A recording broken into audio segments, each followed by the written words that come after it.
What's going on, guys? Welcome back to the channel. I've been having some storage issues with my camera, and so I had this video halfway filmed and lost all the footage, but I'll try and catch you up. Nothing too difficult here, and it should all make sense. Okay, so what we've got today is a Tecumseh 8 horsepower. This is actually the HM80 model. And the complaint from the customer is that it's hard to start. It does start and it runs fine, operates and everything, but it's just hard to start. And so his solution that has worked is to remove the air filter and give it a squirt of starting fluid, and then it will start.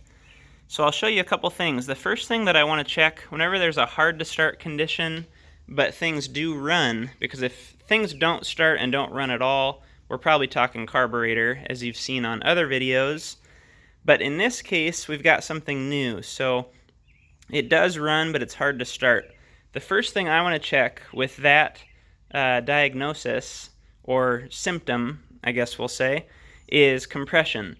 And the way to do that is you're going to remove your spark plug right up here like I've done, thread in your compression tester. I've actually put mine away already because I planned on the last video working. Looks like this. It's just a gauge on a hose with a spark plug thread. These are pretty inexpensive at Harbor Freight, or if you have a local auto parts store, you can generally loan these for pretty much free with a deposit, or you can purchase one there as well. They're not that expensive, maybe $15, $20. So what we're going to do is thread this in, and I've already done this, so I'm just going to catch you up, but we'll thread it in. Pull the rope maybe 5 to 10 times, or in other words, until the needle stops rising. And that will give us our baseline compression. In my case, after about 8 pulls, I was only able to achieve 40 psi. Now, on a 4-stroke engine, the general rule of thumb that we're looking for is 60 to 75 psi to run. And that's a pretty decent number. That number is subjective, and you can't Google and find how much compression does an HM80 have, because you're just going to get a variety of answers. There's not really a specification per se, but more of just a rule of thumb. So in my case, 40 psi is far too low, and that explains why it's having a hard time starting. Now the next test is to get yourself an oil can, or just a little cup of oil. This is just like a 0 or a 20 weight oil. And I put about 5 pumps in the spark plug hole, and then I slowly pull the rope. So I put my oil in. I'm just going to slowly pull this to distribute that oil around the top of the piston. So I just did that a couple times. Put your gauge back in, so we'll thread this back in and do the same test. And what you want to do with this oil is what it's doing is helping your piston rings to seal. And so if you have a scored cylinder wall, or a weak piston ring, or a broken ring, or something like that, what this is going to do is get in there and seal that temporarily while you do your compression check a second time. And if the number went up, you know that you found your issue with the piston rings, cylinder wall problem, something piston related. If your number didn't go up, you know that your problem is valves, most likely, or you could even have a leaky head gasket. And there are other ways to diagnose that more directly. You can do a leak down test, things like that. In my case, my compression did not go up with the addition of oil. So what that told me is I have most likely a valve issue. The reason I can pinpoint it to valve rather than head gasket is while this is running, I don't have like a fluttery air sound and a leak externally, which would be my head gasket. It's something internal, and it's causing low compression. If it's not the piston, most likely valves. Now here's where I'm at. My guess is that the customer doesn't want to put the money into a tear down, a new head gasket, lapping the valves, and hoping that that works, or replacing the valves if they're that bad. And my guess is that he would rather lean towards something a little less expensive, because at the moment it runs, he just has to squirt a little bit of starting fluid in, and that's not that big of a deal, but just a little bit annoying. So here's my solution. What I've got here is a carburetor, Tecumseh part number 632334. This is for an HM80 and a variety of others. And there's one major difference with this carburetor, and that's that this has the option for a primer. And so what we're going to do is add a primer to this engine, and that's basically going to take the place of him having to remove the cover and the air filter and the gasket, spray the cleaner in, or not the cleaner, but the starting fluid, put this all back while it's running and all that hassle. This will allow you to just push a button, prime it up, start it, and it's going to be good enough for these purposes. So what we're going to do is remove the air box, remove the carburetor. I'm going to try and swap over the choke lever so that it's the same that it was, and we'll add our primer, and I'll show you how to do all that.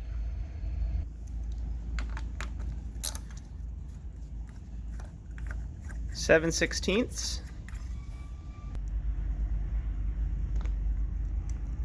Phillips. Swing our PCV hose straight down out of the way.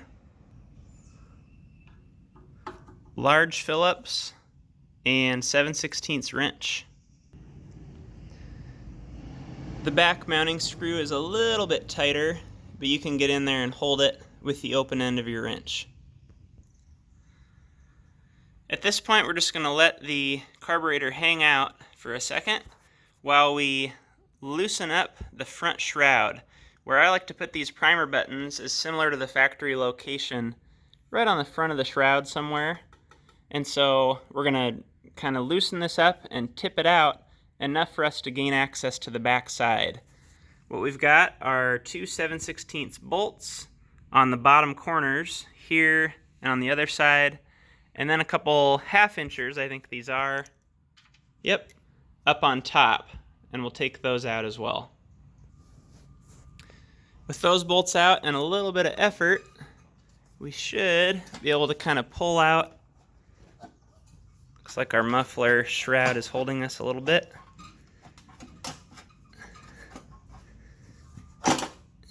And that's all we needed, is just that little bit of clearance to get to the back side.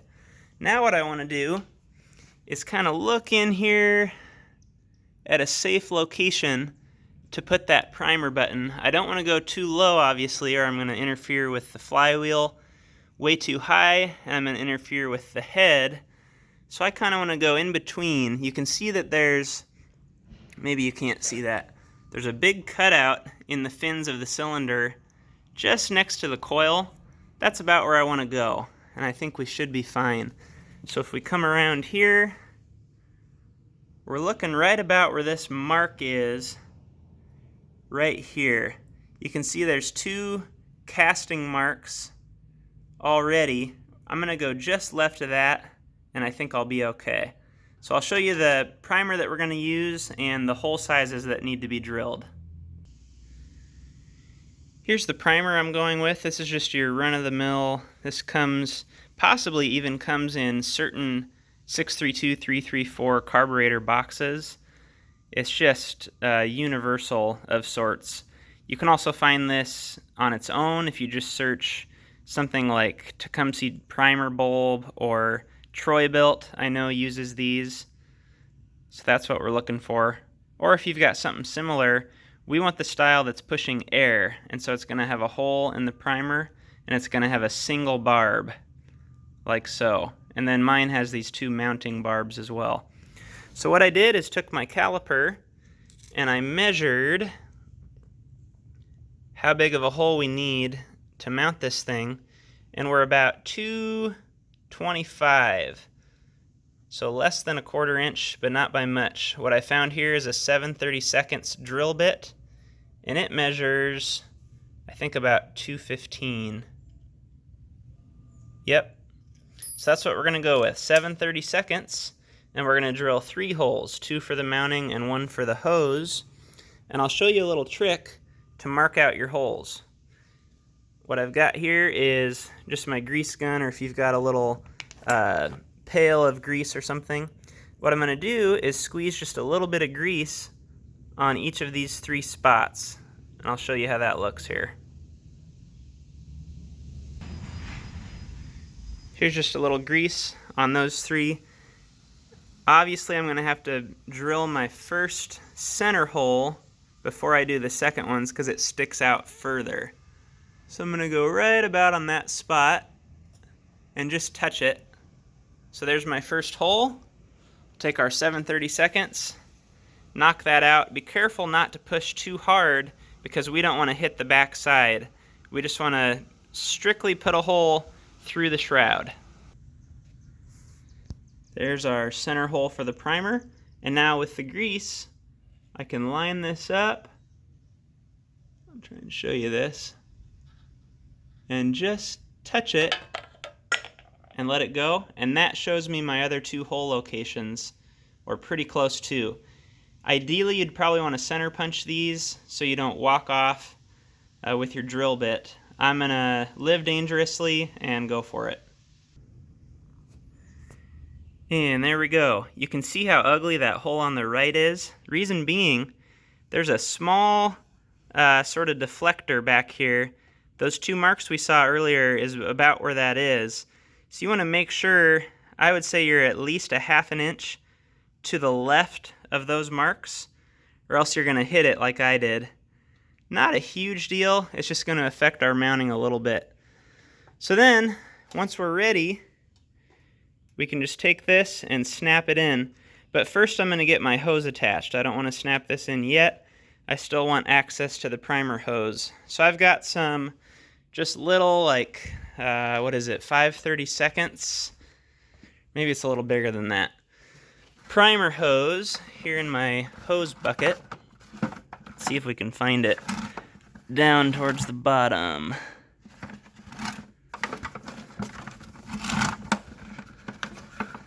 Yeah, here we go. That's too short. That's just right. So this is just your auto parts store, hardware store primer hose. And all this is doing is pushing air. So you can use about anything that you want. This is the vinyl, the yellow premium vinyl stuff that's not quite as premium as it used to be. What we're going to do is just feed this up. Don't know why we're not focusing. There you go. Feed this up through here, poke it out that hole, and attach it to our primer, and then push the primer back in and get it seated. This is about 1 foot worth of primer hose. Went ahead and fed it through in this direction. I'll attach my primer button and get it seated. And there we go, we got our primer seated. Went ahead and reattached the front cover, and here's where we're at now. So next I'm going to go ahead and remove my carburetor. That's just fuel line right there. I can clamp that or just be quick enough to put the other carburetor back on. Make sure we get our linkage in the hole on the new carburetor. New carburetor, I did have to drill just slightly. I don't know what's going on with the focus. That hole, actually, let me try this. Hey, there we go. Did have to drill that hole out just slightly to fit our throttle rod, or our governor rod, and I couldn't find exactly the right drill bit, so I may have even gone a touch big. Anyway, what we want to do now is feed our primer hose underneath this linkage. I don't want it to interfere with anything, so you want to make sure it's making a nice smooth path. You can see it's not hanging up on anything, and it's following where the fuel line is going. So we're going to let it hang there. We'll hook on our linkage. I went with the outermost hole. You can see that larger one. That's what I felt like lined up closest with that, and we should be fine. So we'll put a new gasket, put this in place, slide our fuel line on in the process, and I'll show you getting everything hooked up. Here's a look at the primer hose. You see it's got a nice smooth route, and I come around the back and hook it right up to here. Another nice thing on this carburetor is we now have our low speed and our high speed mixture adjustments. The old one had no adjustability at all, so we can get this thing tuned in nicely. One thing we're missing is our PCV breather, but a lot of these engines will just run straight down and out, and so that's actually closer to what I've seen rather than running it back through the carburetor. Just an emissions difference there. So this is looking pretty good. The last thing I want to do is try and swap over my choke lever to have it be the same as what it was. So we're going to see if that's doable. All I need to do is remove this Phillips screw, and then this plate will come out. This rod will lift out. On my old one, it's a torque screw, same procedure. And one thing I'm looking at is the location of that spring. You can see that detent spring, and it's facing right in the back is where it's located, and we're in the same spot there. So I think as long as the rod size is the same, this is going to work.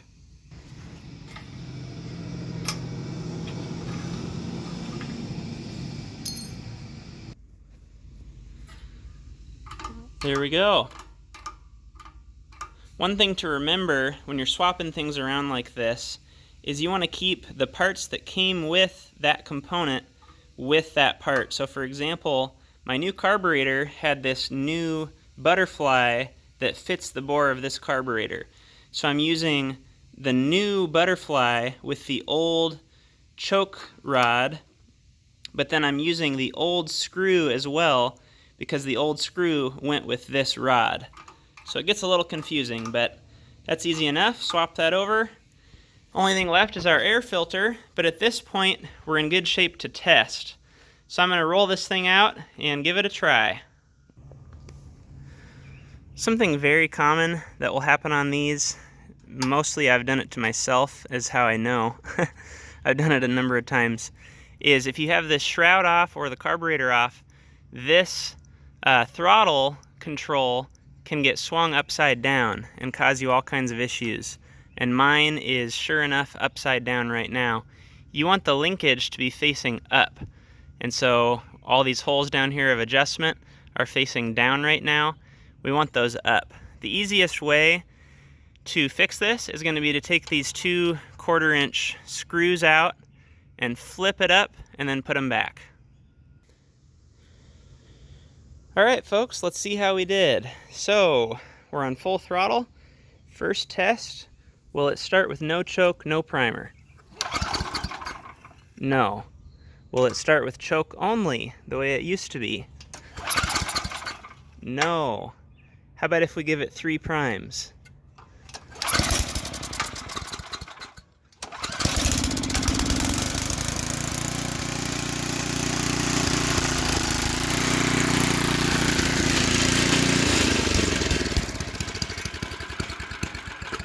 So there you go. That is your Tecumseh HM80 and similar primer bulb install. Thanks a lot for watching. I'm going to go ahead and get this carburetor tuned up. I've got other videos on that if you need, but basically just looking for our best quality on the mixture screws. Thanks a lot for watching. Make sure to like and subscribe. If you have any questions, you can leave those down below. Otherwise, I'll see you on the next video.